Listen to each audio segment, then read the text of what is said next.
so all his Marines will be spawning with an extra 10 HP. So let's just see how effective that is. He is putting his tank on a very good position. Most Terran players do take advantage of this high ground by placing tanks, so he will be able to cover this entire radius if the Protoss player does decide to push. And on the left here, I noticed that the Leaping Gnome has placed the pylon here. It is a proxy pylon, so I'm assuming he is thinking about maybe spawning some units here. Oh, great use of another Phoenix to gain vision of the early high ground. Now he's able to spawn units directly above on this ridge, so he will be able to take out a couple SUVs here. He did lose quite a few. Let's just take a quick look here at the income tab, and as we can see, it's great usage of the proxy pylon here. He has completely stopped mining here, and I think the base here hasn't built yet, so the Terran player has completely stopped mining. So good work by Leaping Gnome to kind of do the proxy pylon. Now he will be able to reinforce directly. He is actually going to reinforce here, so if he does push it in, maybe a quick force field will actually be able to separate his drones or the SUVs from the army, but he actually didn't push early enough. But he will be able to take this expansion. And as we can see, he is continually spawning more and more zealots, which I guess at this point the Terran player is having a very hard time to deal with. And like I mentioned earlier, he still has not continued mining, so all mining has stopped at the Terran base. He is still stuck. Let's just check his resource tab here. He's only at 40 mineral and 392 gas, so he definitely needs to pick up more mineral here in case he does lose his orbital command. We see that the Protoss player is still continue putting on the pressure. He should be microing these units to kind of go closer and maybe aiming to take out the SUVs first. But right now he is working on the barracks, which I'm not too sure if that's the right thing to do. This Marauder is just kind of shooting this Zealot freely here, but nonetheless he should be able to take everything else down. I think the Terran player should be lifting off this command center and kind of floating away to safety here, and that is what he does. Oh, but actually here, I think earlier I kind of missed it. I apologize for that. The Terran player actually had a drop ship, and he actually managed to take out Leaping Gnome's Nexus. So I guess there was a kind of a mini base race going on there that I missed. I apologize for that. But I think at this point it is a very interesting game, considering that the Protoss player, Leaping Gnome, only has 335 resources, meaning that he cannot afford to build another Nexus. Let's take a quick look at the unit count here. He does have 2 probes, so he will be able to build maybe a couple more units, but he will not be able to gather anymore. So likewise, whatever units the Leaping Gnome has on the field right now, the sentries and the zealots, that is all the units he will be allotted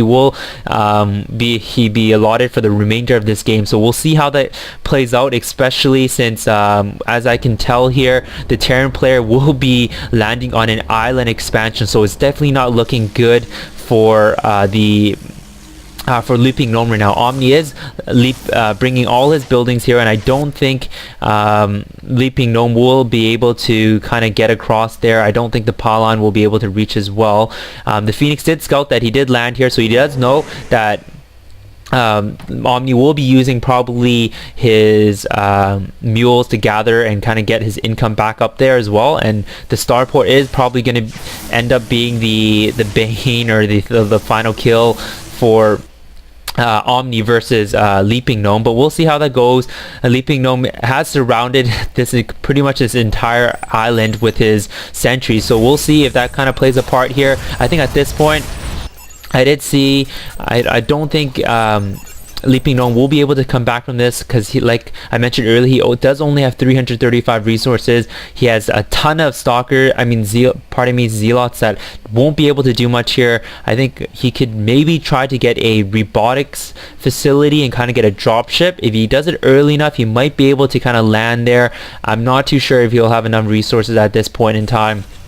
And Omni here is just kind of macroing away, gathering up more resources, and I guess he does have a tech lab going down, so I'm assuming he will be going for Banshees here. The Banshees will be able to kind of just pretty much rip apart all the zealots. He will experience problems from the sentries, but nonetheless, when he does research cloak technology, that will be a GG. I think the dropship, the medevac here, just running around, not really doing much here. So I guess at this point the game has kind of slowed down to where I think Leaping Gnome is kind of just waiting to see what happens there. I think he did bring his probe back here to drop down a robotics facility, so we'll see how that goes. He does have another probe here. He probably didn't realize it, but he will be going for, I guess, the robotics facility and trying to do a drop ship, or to kind of drop ship to drop his Zealot. So I think that's probably the gameplay he's planning to do at this moment. And as we can see, the Terran player is just building up. He does have a ton of, he's just gathering and building more supply depots, so he will be working on it. And like I said earlier, he is going for the Banshees, so the Banshees will be coming out pretty soon here. I'm not too sure here. Oh, and look at here, lucky Leaping Gnome he did do hallucination with some void rays. I guess this kind of do an all-in bluff, so we'll see how this goes here. He did do 3 void rays, and they will be attacking Omni's command center. I'm not too sure if Omni sees that they're not doing any damage at all, but we'll see if he actually responds in any way. And he actually responds in GG, so he actually leaves the game. Great work by Leaping Gnome there. He actually finishes the game with an hallucination, an all-in bluff. It's surprising. I'm pretty sure if Omni double checks the replay, sees that Leaping Gnome actually didn't have enough resources to actually maybe build anything after the robotics facility finished, and that, you know, he would have won the game slowly but inevitably with his Banshees and just the ability, just the main fact that he was able to gather. But nonetheless, great job by Leaping Gnome to kind of think outside the box there, and with his hallucinations. Nonetheless, I do hope you enjoy the cast here. As I mentioned earlier, if you do have any comments or any questions, please leave it in the comment section, or feel free to email me, and I'll do my part to kind of make these casts more interesting. Alright, so thanks again for your time. Beta, you're down. Beta, you make me frown.